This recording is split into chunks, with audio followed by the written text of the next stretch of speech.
Every form of division is first created in thought before it has translated into speech or action.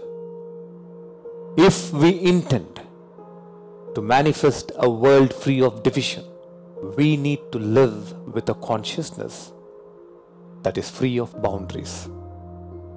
Right perception, emerging from an awakened consciousness, holds the key to a world free of discrimination.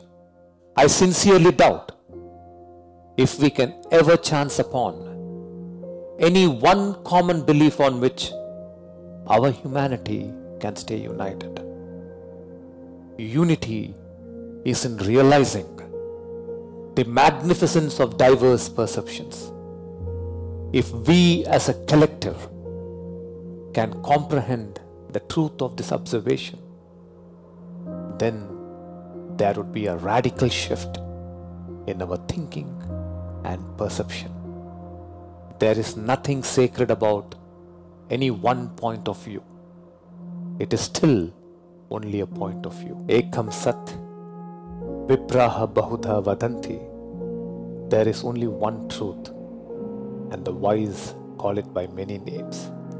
It is important that millions wake up from their unawakened state of inner conflict and animosity and move towards an awakened state of peace.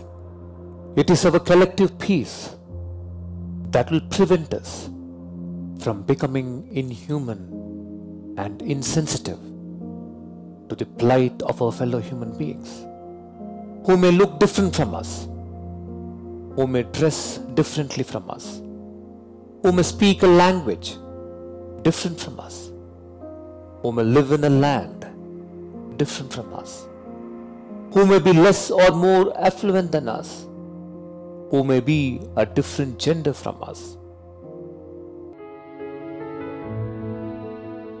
We are delighted to have amidst us Golriz Gahraman.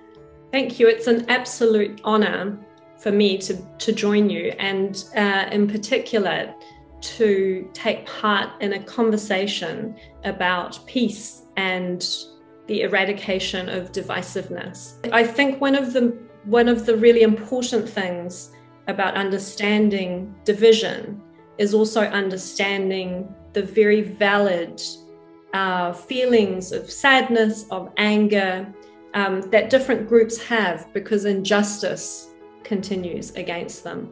So one of the things that I think has happened over time is that we haven't listened to each other openly in that way. We haven't acknowledged injustice. And so the division keeps going. When one group gets power, they assert themselves in a way that may be unjust against another, and the cycle continues. And so the idea is, how do we stop the cycle of conflict? How do we hold people to account in a way where justice can be seen to be done, and then society can move forward? So it's one of those things that for me comes down to justice and people feeling heard so that change can happen and go forward. And we haven't had enough of that, unfortunately. Women have to be actively brought into decision making.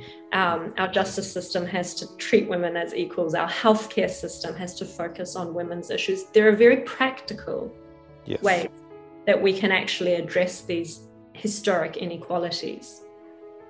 So what I'm listening is, it's actually possible and it's easy, but someone has to do it. We have to do it, yeah. Wonderful. We can't just say it.